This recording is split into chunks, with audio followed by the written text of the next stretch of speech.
Princess Zara Lynn of the Ethereal Dominion had never seen anything quite so chaotic in her 300 years of existence. The massive diplomatic station floating in neutral space was a maze of corridors, each designed to accommodate the various alien species that called this sector of the galaxy home. Her elegant four-armed frame moved gracefully through the halls, her crystalline skin catching the artificial light as she searched desperately for Conference Room Epsilon 7. The peace talks between her people and the Corvani Empire were set to begin in mere minutes, and, as the youngest member of the ethereal royal family, she could not afford to be late. Her father, Emperor Veltar, had already questioned her readiness for diplomatic service. Being tardy would only confirm his doubts about her capabilities. The corridor split into 3 directions, and the translation systems flickered unreliably.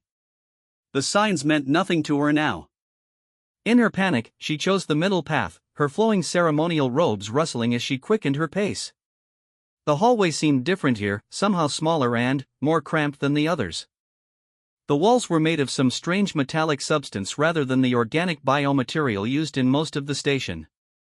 She pressed her palm against what appeared to be a door control panel, expecting it to lead to another corridor.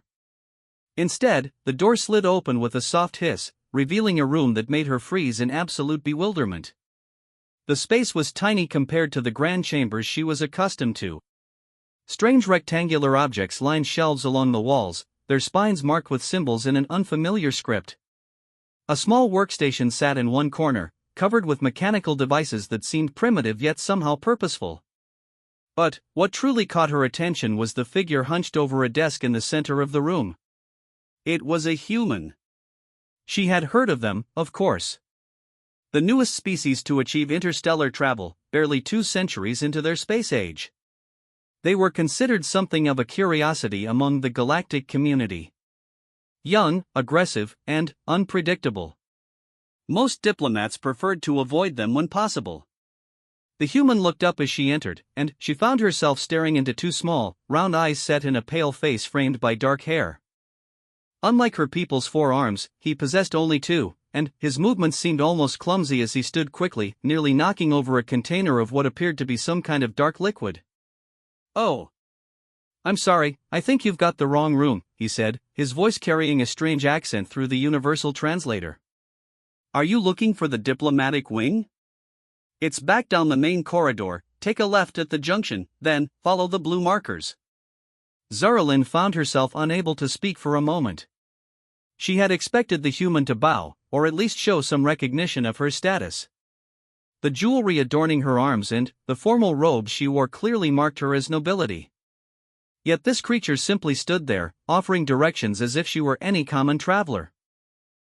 Yes, she finally managed, though something made her hesitate in the doorway. "What is this place?" The human glanced around his small domain with what she interpreted as embarrassment. "My quarters. I know it's not much compared to the diplomatic suites. I'm just a researcher here, studying interspecies communication patterns and linguistic evolution. The name's Marcus Chen, by the way."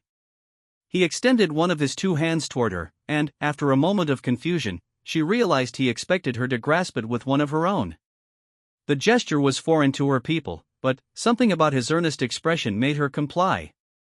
His skin was warm, much warmer than her own crystalline flesh, and surprisingly soft despite the calluses she could feel on his fingertips. "Princess Zara Lynn of the Ethereal Dominion," she replied formally. Marcus's eyes widened slightly. "Princess? Oh no, I'm so sorry. I should have recognized. I should have bowed or something, right? I'm still learning the protocols for different species." His obvious discomfort was strangely endearing. Unlike the carefully measured responses she received from other diplomats, his reaction seemed genuine. "There is no need for ceremony," she found herself saying, though protocol demanded otherwise. "You mentioned linguistic research?" "Yes, actually that's why I'm stuck in this tiny room instead of attending the talks. I'm documenting how different species adapt their communication when interacting with humans. We're still so new to all this." He gestured to the mechanical devices on his desk. "Most of the other species have been working together for millennia. Humans have been part of galactic society for less than 50 years. Zaralyn stepped further into the room, drawn by his enthusiasm. The rectangular objects on the shelves, she realized, were books. Physical repositories of information, primitive compared to the crystal matrices her people used, yet there was something appealing about their tangible nature. "Your people still use physical texts?" she asked, running one of her fingers along the spine of a book titled Comparative Xenolinguistics. "Some of us do. I know it's old-fashioned, but there's something about the physical act of turning pages that helps me think. Plus, they don't require power or risk data corruption." Marcus moved to stand beside her, pulling a book from the shelf. "This one's about how humans learn to interpret emotional subtext in Zephyrian mathematical equations." As he opened the book, Zaralyn caught sight of handwritten notes covering the margins. The symbols were incomprehensible to her, but the obvious care and attention in their formation spoke of dedication. "You wrote these annotations yourself?" "Every one. I've been studying interspecies communication since before first contact. It's fascinating how much meaning can be lost or gained in translation." He paused, seeming to study her expression. "For instance, right now I can tell you're concerned about something, but I'm not sure if it's because you're late for something important, or if my presence is somehow inappropriate." His perception surprised her. Most beings, even those of her own species, had difficulty reading ethereal expressions. "I am expected at the peace conference. These talks are crucial for preventing war between my people and the Corvani Empire." Marcus nodded gravely. "The territorial disputes over the Nexus systems. I've been following the situation. Both sides have legitimate claims, but the communication breakdown has been the real problem, hasn't it?" Zaralyn stared at him in amazement. Here was this young human, barely past what her people would consider childhood, demonstrating a grasp of the situation that many senior diplomats lacked. "You understand the core issue. It's what I do. Language isn't just about words, it's about intent and cultural context. The Corvani communicate through hierarchical imperatives, while your people favor collaborative consensus. When the Corvani say we require access, they mean we would like to negotiate terms. But the ethereal translation matrix interprets it as we demand surrender." The accuracy of his assessment left her speechless. Months of failed negotiations suddenly made sense through this new lens. "How do you know this?" Marcus gestured to his cluttered workspace. "I've been analyzing the transcripts of every failed negotiation session. The patterns are obvious once you account for cultural translation rather than just linguistic conversion." He paused, then asked carefully, "Princess, may I ask you something? Why does your father believe these talks will fail?" The question struck her like a bolt of energy. Emperor Veltar had indeed expressed pessimism about the negotiations, but she had assumed it was due to Corvani aggression, not communication failures. He believes the Corvani cannot be trusted to honor any agreement. But that's based on previous negotiations where the communication errors made them appear dishonest, Marcus said gently. "What if there was a way to bypass those errors entirely?" Before Zaralyn could respond, her personal communicator chimed urgently. The conference was about to begin, and her absence had been noted. She looked toward the door, then back at this remarkable human who had shown her entirely new perspective in the span of a few minutes. "I must go," she said reluctantly. "Of course. Good luck with the negotiations, Princess." As she reached the door, she turned back. "Marcus Chen, would you be willing to assist in these talks? Your insights could prevent a war." He looked genuinely surprised. "I'm just a researcher. I don't have any diplomatic authority." "Neither did I until today," she replied with a smile that was becoming more natural. Sometimes the most important discoveries happen by accident. As she hurried through the corridors toward her destiny, Princess Zaralyn carried with her not just directions to the conference room, but the beginning of an idea that would change the course of galactic history. Behind her, Marcus Chen stood in his small room, staring at the door and wondering if he had just witnessed something far more significant than a wrong turn. The peace talks awaited, but now they held possibilities that neither side had imagined. The grand conference chamber of Diplomatic Station Harmony buzzed with tension so thick it could be tasted in the recycled air.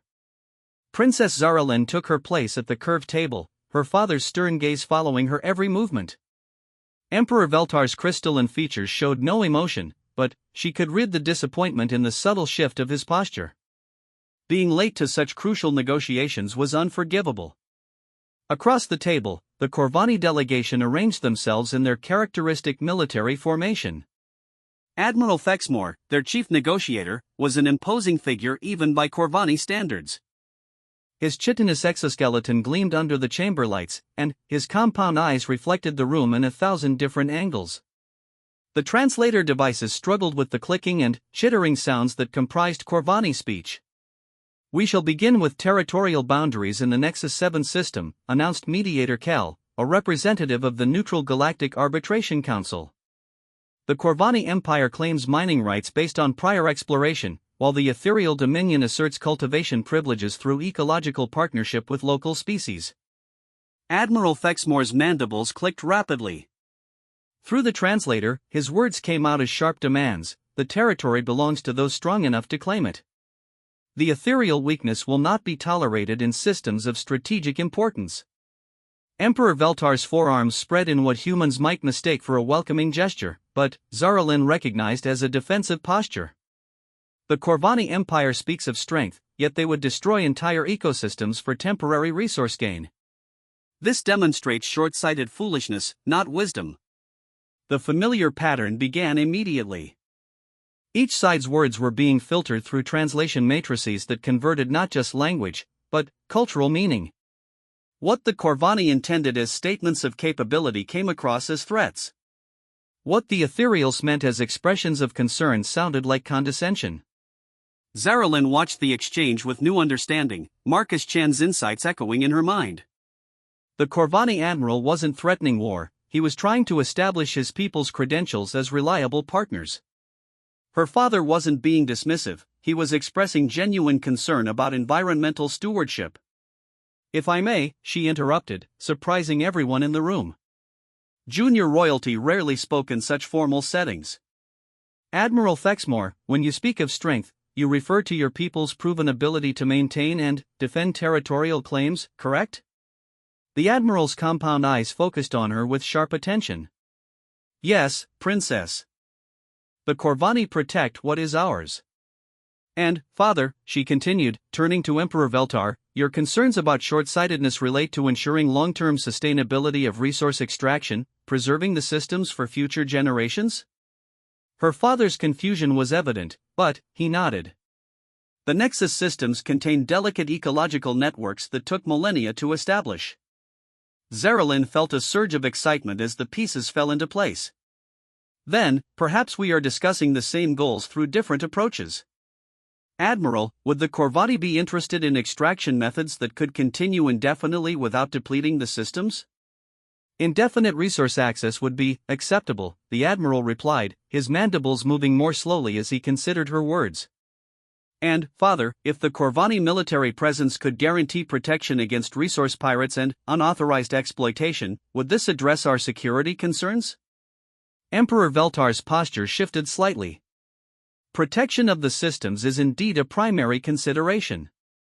Mediator Kel looked between the two sides with obvious bewilderment. In his centuries of diplomatic service, he had never seen such rapid progress in previously deadlocked negotiations. "Princess Zaralyn, are you suggesting a joint custody arrangement?" Before she could respond, her personal communicator chimed with an urgent message. Marcus Chen was requesting permission to observe the negotiations. More specifically, he was offering his services as a cultural translation consultant. "Mediator Kel," she said, inspired by sudden conviction, "I would like to request a brief recess. There is an expert I believe could assist in refining our communication protocols." Admiral Fexmore's mandibles clicked with what she was beginning to recognize as curiosity rather than aggression. "What manner of expert?" "A human specialist in interspecies communication," she replied, immediately feeling the shift in the room's atmosphere. Emperor Veltar's forearms crossed in a gesture of clear disapproval. "Zaralyn, this is neither the time nor place for experimenting with untested approaches. These negotiations are too important for amateur assistants. With respect, Father, our current approach has failed 17 times over the past 2 years. Perhaps it is time to consider alternatives. Mediator Kell consulted his protocols. The presence of additional advisors is permitted if both primary parties agree. Admiral Fexmore? The Corvani leader was quiet for a long moment, his compound eyes reflecting the chamber lights as he considered. The humans are young, but they have impressed many with their rapid adaptation to galactic society. If this human possesses insights that could prevent war, I am willing to listen. 10 minutes later, Marcus Chen entered the conference chamber carrying a simple datapad and looking distinctly nervous. His casual researcher attire contrasted sharply with the formal robes and ceremonial armor worn by the other participants. Zaralin noticed how small he appeared compared to the imposing figures around the table, yet there was something in his bearing that suggested quiet confidence. "Thank you for this opportunity," he said, inclining his head to each delegation. "I've spent the past few minutes reviewing the transcripts of your previous negotiations. If I may, I'd like to demonstrate something." He activated his datapad, and a holographic display appeared above the table showing 2 columns of text. "This is from your last session. On the left, we have Admiral Fexmore's statement as recorded by the Corvani translation matrix. On the right, the same statement is processed by the ethereal system." The Corvani text read, "Our forces maintain territorial integrity through demonstrated capability and resource optimization protocols." The ethereal translation showed, "Our armies will seize the territory through military force and strip it of all valuable materials." A stunned silence filled the chamber. Admiral Fexmore's mandibles clicked rapidly in what Zaralin now understood was agitation, not aggression. "This is not what I said." "No, it isn't," Marcus agreed. "Your actual meaning was much closer to our people have proven we can responsibly govern territory and make efficient use of resources." The translation matrix converted your formal military terminology into what it interpreted as threats because it lacks cultural context. He switched to another example. "Emperor Veltar, here's one of your statements from the same session." The ethereal text read, "Harmonious development requires patient cultivation of natural cycles and respectful integration with existing life forms." The Corvani translation showed, "We will slowly take control of the area and force all other species to submit to our rules." Emperor Veltar's crystalline features shifted through several colors, indicating shock. "That is completely contrary to my intended meaning." "Exactly," Marcus said. "Your philosophical approach to environmental stewardship was interpreted through a Corvani cultural filter that emphasizes hierarchy and control. The essence of your message was lost." Mediator Kell leaned forward with intense interest. "Are you saying that most of our translation failures stem from cultural rather than linguistic errors?" "More than that," Marcus replied, warming to his subject. "I believe both sides actually want the same things, but they're expressing those desires through completely different cultural frameworks." "Watch this." He manipulated his datapad, and new text appeared. "Admiral Fexmore, if you were to express your people's goals for the Nexus systems using ethereal cultural concepts, it might sound like this: the Corvani seek to become guardians of these systems, ensuring their protection and sustainable use for the benefit of all galactic citizens, while honoring our ancestral duty to defend what we cherish." The Admiral was quiet for a long moment. "That is surprisingly accurate.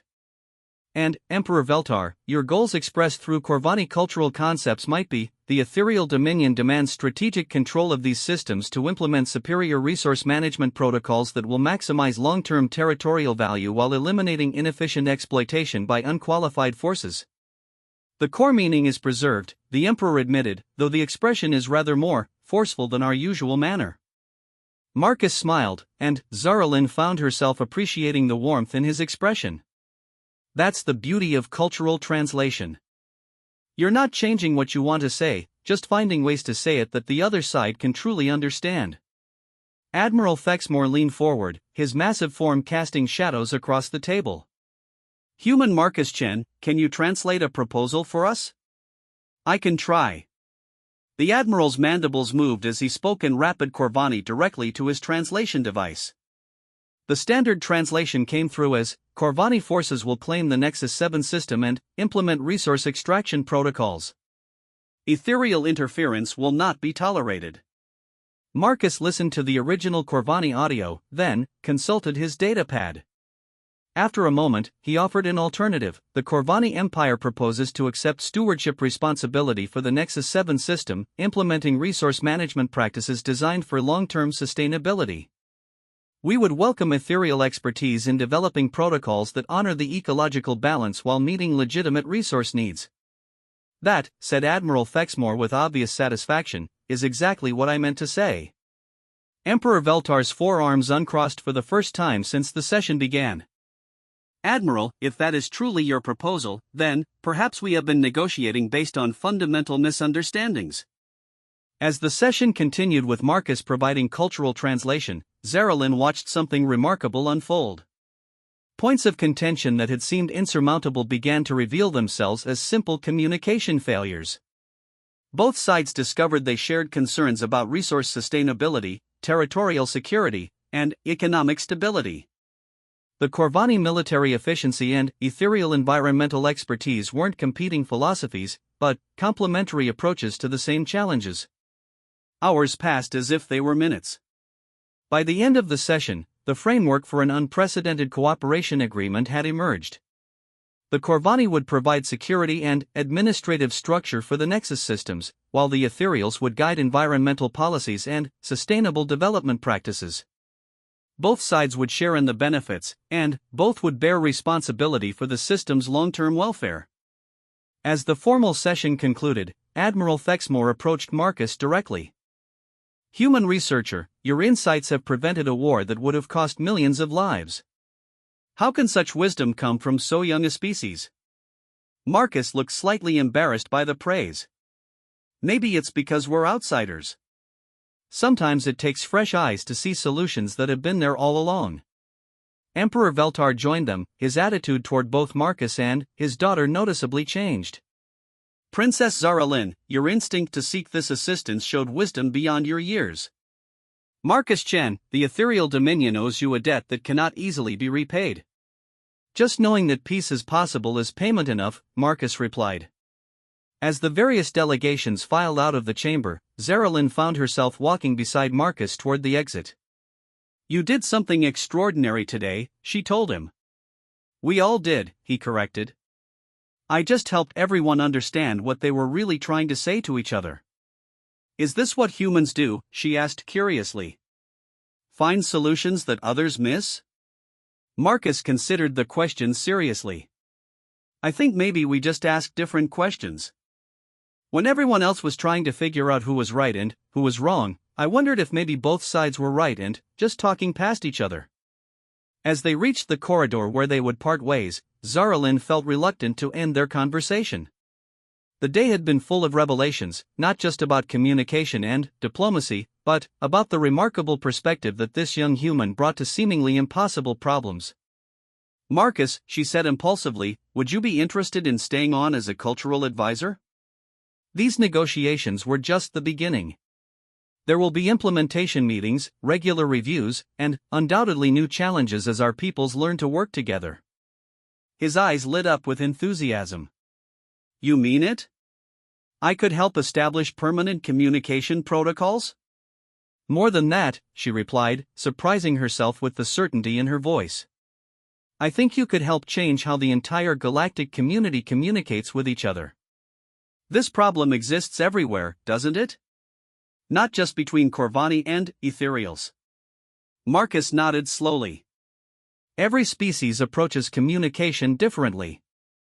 Most of the conflicts I've studied stem from the same kinds of misunderstandings we resolved today. Then, perhaps, Princess Zaralyn said, feeling the weight of destiny settling around them, it is time for someone to do something about it. As they stood in the corridor outside the conference chamber, both of them sensed that this moment represented far more than the end of successful negotiations. It was the beginning of something that could reshape the galaxy itself, starting with a wrong turn that had led to exactly the right place. 6 months after the historic Nexus Accords were signed, Princess Zaralyn stood in the observation deck of the newly constructed Harmony Institute, watching ships from dozens of different species dock at the massive orbital facility. What had begun as a simple research station had evolved into something unprecedented in galactic history, a center dedicated entirely to improving interspecies communication and preventing conflicts through understanding. Marcus Chen had been right about the scope of the problem. Once word spread about the breakthrough in Corvani ethereal relations, requests for assistance began pouring in from across the galaxy.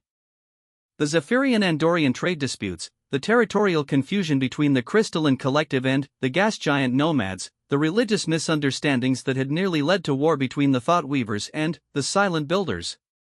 Every conflict, when examined closely, revealed the same underlying issue: species talking past each other rather than to each other. "The morning briefings are becoming impossible to manage," Marcus said as he joined her at the observation window. His casual research attire had been replaced by a more formal outfit befitting his new role as Director of Cultural Translation, though he still carried the same battered data pad that had started it all. "We have 17 new requests for mediation, 6 requests for permanent cultural advisors, and 3 different species asking if we can help them understand humans better." Zaralyn smiled at the irony.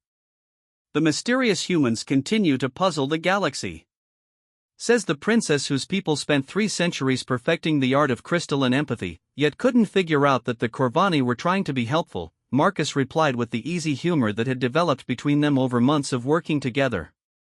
Their partnership had surprised everyone, including themselves. Where Zaralyn brought diplomatic training and natural empathy, Marcus contributed analytical insight and fresh perspectives. Together, they had developed communication protocols that were being adopted throughout the galactic community. The Zaralyn method was already being taught in diplomatic schools across dozens of worlds.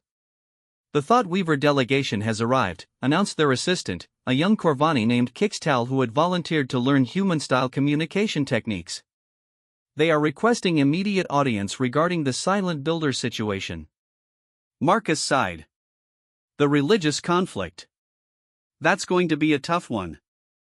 The Thought Weavers believe communication itself is sacred, while the Silent Builders see unnecessary words as spiritual pollution. "Which means they're both trying to be respectful to each other in ways that the other side interprets as disrespectful," Zaralyn observed. "It's fascinating how often good intentions create the worst misunderstandings." They made their way to the main conference facility, now equipped with the most advanced translation equipment in the galaxy. But the real innovation wasn't technological. It was methodological. Instead of trying to create perfect universal translators, they had developed systems that preserved cultural context and emotional subtext. The result was communication that was less precise linguistically, but far more accurate in meaning. The Thought Weaver delegation was impressive to behold. Their tall, ethereal forms seemed to shimmer with barely contained energy, and their voices resonated with harmonic overtones that made their words feel like music. Their leader, harmony singer Valnessa, greeted them with elaborate verbal flourishes that took nearly 5 minutes to complete. "Honored facilitators of understanding, bridge builders between disparate minds, we come before you in hope and desperation, seeking wisdom to heal the growing rift between our people and the Silent Builders, whose wisdom we respect despite our current inability to comprehend their methods of spiritual expression." Marcus caught Zaralyn's eye and she nodded. They had learned to work together seamlessly, each taking the lead based on which species they could better understand. "Harmony Singer," Zaralyn replied, matching the Thought Weaver's formal speech patterns, "we are honored by your presence and grateful for your trust in seeking peaceful resolution to this sacred challenge." Once the proper courtesies had been observed, they were able to get to the heart of the matter. The Silent Builders, in their effort to be respectful of Thought Weaver space, had stopped communicating entirely when their ships encountered Thought Weaver vessels. The Thought Weavers, interpreting this silence as contempt for their culture, had begun composing increasingly elaborate greetings to try to provoke some response. The Silent Builders, overwhelmed by what they saw as spiritual noise pollution, had started avoiding Thought Weaver territories altogether. "So the Thought Weavers are trying to be more communicative to show respect," Marcus summarized after reviewing the reports, "while the Silent Builders are trying to be less communicative to show respect. And both groups are interpreting the other side's respectful behavior as disrespectful." "Precisely the pattern we've seen so many times," Zaralyn agreed. Two groups trying to honor each other's values while accidentally violating them. The solution, when they found it, was elegant in its simplicity. They developed a protocol where thought weaver ships would transmit a single, carefully composed greeting that acknowledged the silent builder's preference for meaningful communication over elaborate display. The silent builders, in turn, would respond with a brief signal that conveyed gratitude for the respect shown to their traditions. Both sides got what they needed. The thought weavers could express their nature through words, while the silent builders could honor their values through restraint. But, as they worked through the details, something unexpected happened. Harmony singer Valnessa began asking questions about human communication methods, particularly about the concept of comfortable silence that Marcus had mentioned in passing. Your people can simply not speak, and this does not indicate hostility or disrespect, she asked with obvious fascination. Sometimes the most meaningful communication happens without words, Marcus explained. Humans call it companionable silence. You're together, you're comfortable, but you don't need to fill every moment with conversation. And this is considered positive among humans? Very much so. It usually indicates trust and understanding between people. Zaralyn watched the Harmony singer's expression transform as this concept took hold. You're thinking that perhaps there's value in the silent builder's approach that goes beyond simple cultural difference. I am beginning to wonder, Valnessa admitted, if our emphasis on constant communication might sometimes prevent deeper understanding. There is wisdom in what the silent builders practice. This was the moment that elevated their work beyond simple conflict resolution. They weren't just helping species tolerate each other's differences, they were helping them learn from those differences. The thought weavers began incorporating periods of contemplative silence into their ceremonies, while the silent builders started using carefully chosen words at specific moments to enhance their spiritual practices. News of this breakthrough spread rapidly through the galactic communication networks. Species that had never considered learning from each other's approaches began requesting cultural exchange programs. The Corvani military efficiency methods were being adapted by peaceful agricultural societies to improve crop management. The ethereal consensus building techniques were helping hierarchical species develop more inclusive decision-making processes.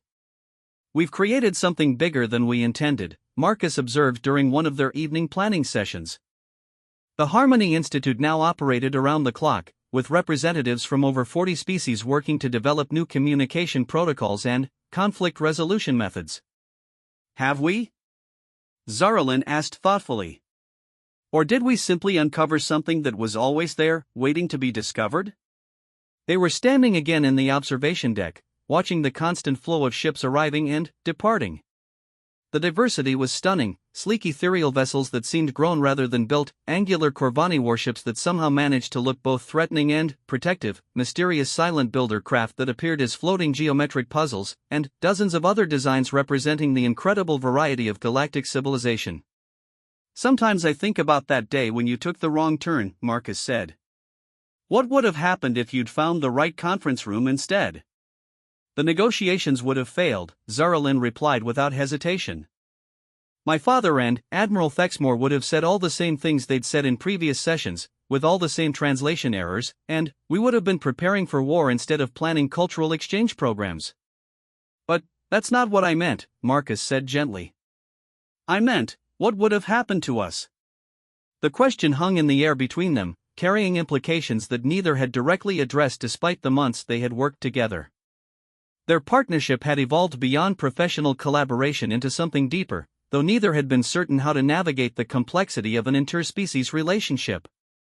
I think, Zaralyn said carefully, that we would have missed discovering something remarkable about what's possible when different perspectives combine.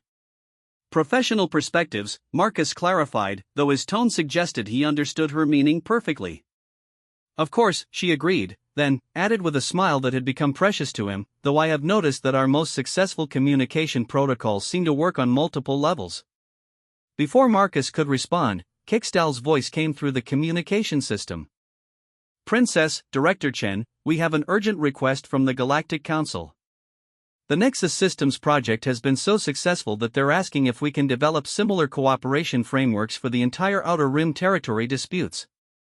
They looked at each other, both understanding the magnitude of what was being requested. The outer rim contained hundreds of contested systems and dozens of competing claims. If their methods could resolve those conflicts, that would affect trade routes for half the galaxy, Marcus said slowly. It would also establish the Harmony Institute as the primary conflict resolution center for galactic civilization, Zaralyn added. Are we ready for that level of responsibility? Zaralyn considered the question seriously. 6 months ago, she had been a junior princess taking wrong turns on her way to minor diplomatic meetings. Marcus had been a researcher studying communication patterns from his tiny quarters. Now they were being asked to reshape how an entire galaxy resolved its differences.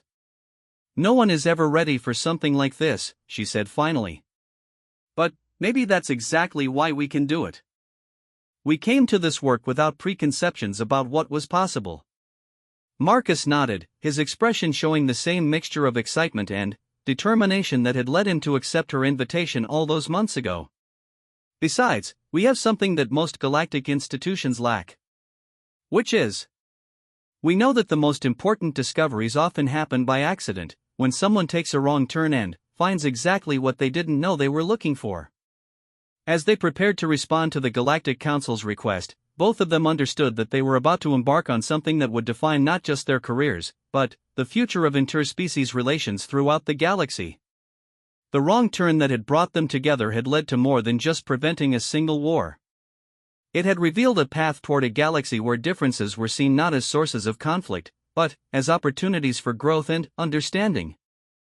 Princess Zaralyn of the Ethereal Dominion and Marcus Chen of Earth stood together at the observation deck of the Harmony Institute, watching the ships of dozens of species arrive and depart in peaceful cooperation, and knew that sometimes the best destinations are the ones you never intended to find. Their work was far from over. If anything, it was just beginning. But they had proven that with patience, understanding, and the courage to see problems from new angles, even the most intractable conflicts could be resolved.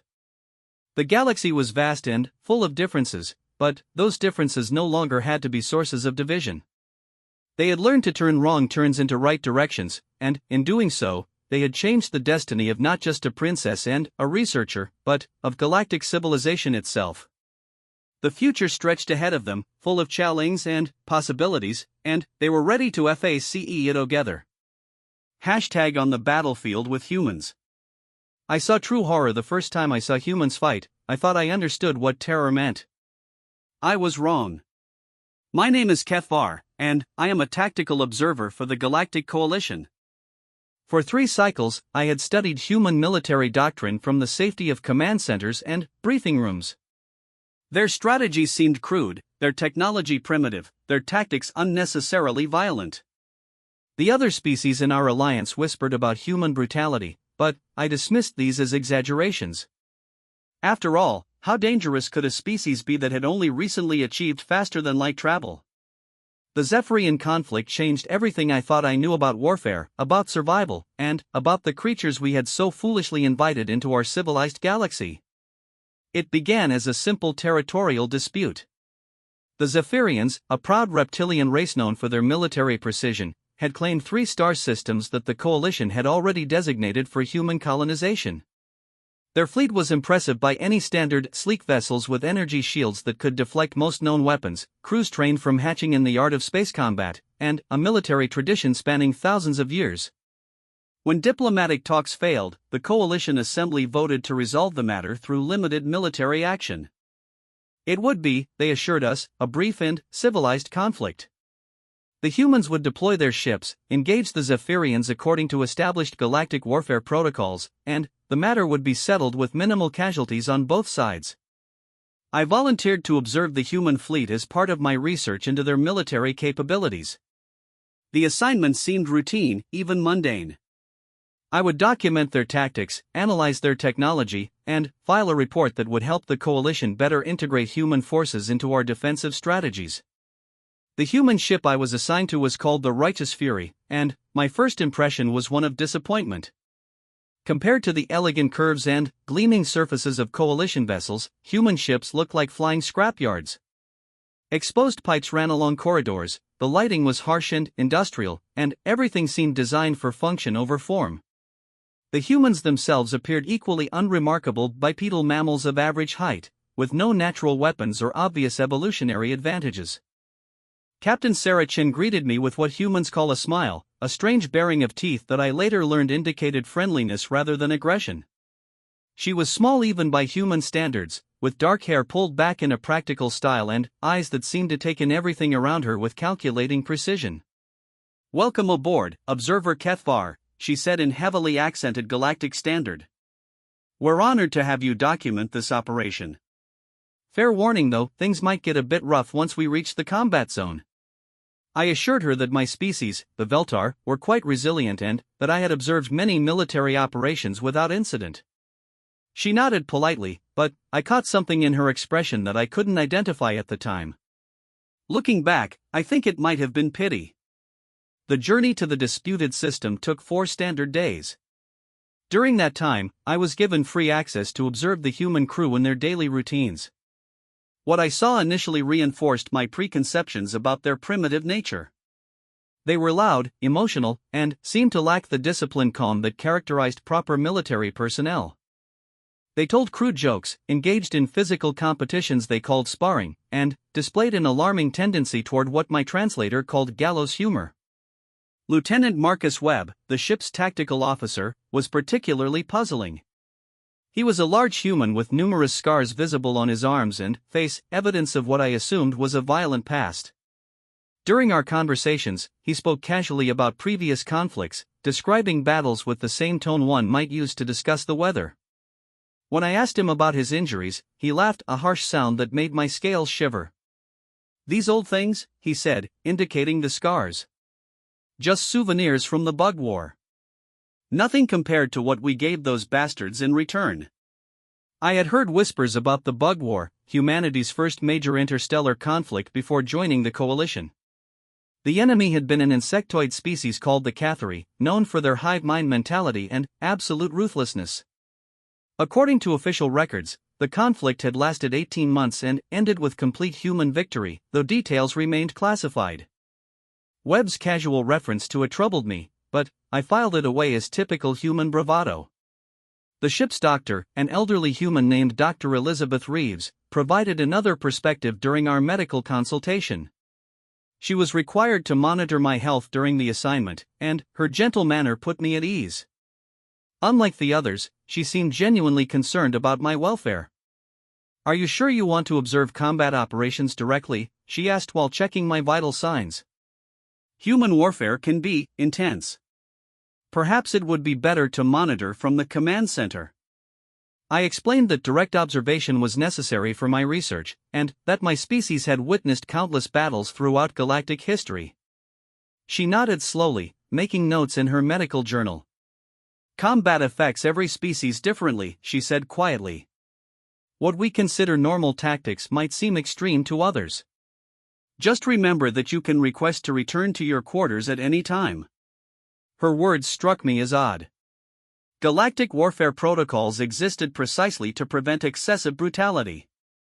Combat was supposed to be civilized, conducted according to established rules that protected civilian populations and minimized unnecessary suffering. How extreme could human tactics possibly be within these constraints? On the 3rd day, we encountered our first Zephyrian patrol. The enemy ship was a thing of beauty, a crystalline structure that seemed to bend light around its edges, equipped with energy weapons that painted space in brilliant colors. The human crew watched the approaching vessel on their primitive view screens with expressions I couldn't read. "Standard first contact protocol," Captain Chen announced to her bridge crew. "Broadcast surrender demand on all frequencies. Give them 30 seconds to respond." The message they transmitted was courteous and professional, offering the Zephyrians the opportunity to withdraw from the disputed system and avoid bloodshed. The response came quickly, a stream of what my translator identified as insults regarding human ancestry, intelligence, and personal hygiene. The Zephyrian captain concluded with a formal challenge to single combat between their vessels. Captain Chen listened to the entire message without changing expression. When it ended, she was quiet for several long moments. Then, she turned to Lieutenant Webb. "Marcus, what's our weapons status?" "All systems green, Captain." Shall I target their engines for a clean disable? Negative. Her voice had changed somehow, becoming colder and more focused. They want single combat? Give them what they're asking for. Full spread, maximum yield. What happened next defied everything I thought I knew about space warfare. Instead of the careful, measured engagement I expected, the human ship unleashed a barrage of kinetic rounds and energy weapons that seemed designed for wholesale destruction rather than tactical superiority. The Zephyrian vessel's shields flared brilliantly as they absorbed the initial impact, and their return fire painted space in deadly aurora patterns. But the humans weren't finished. As the enemy ship maneuvered for another pass, Captain Chen's voice cut through the bridge chatter like a blade. Launch the package. I watched in growing horror as the righteous fury deployed what appeared to be a cloud of metallic debris. The Zephyrian captain, following traditional combat doctrine, attempted to evade the field by changing course. The moment his ship's shields made contact with the seemingly harmless particles, they exploded in a chain reaction that consumed the entire enemy vessel in seconds. The bridge crew erupted in celebration, slapping each other on the back and exchanging what I learned were called high fives. Captain Chen simply nodded once and turned to her communications officer. Send a message to the fleet. Zephyrian patrol eliminated. Proceeding to primary target as planned. I stared at the debris field where a sophisticated warship and its crew of 200 had existed moments before. The entire engagement had lasted less than 3 minutes. In all my studies of galactic warfare, I had never witnessed such swift, decisive destruction. "Captain," I managed to say, my voice translator struggling with my species equivalent of shock. That was comprehensive. She looked at me with those calculating eyes, and, for the first time, I glimpsed something that made my survival instincts scream warnings. "Observer Kethvar," she said quietly, "that was just target practice. Wait until you see us when we're actually trying." The human crew continued their preparations as we approached the main Zephyrian fleet. I watched them check weapons, review tactical data, and engage in what they called pre-battle rituals with growing unease. These weren't the actions of soldiers preparing for civilized combat. They moved with the focused intensity of predators stalking prey. Dr. Reeves found me in the observation deck that evening, staring out at the stars and trying to process what I had witnessed. She sat beside me in comfortable silence.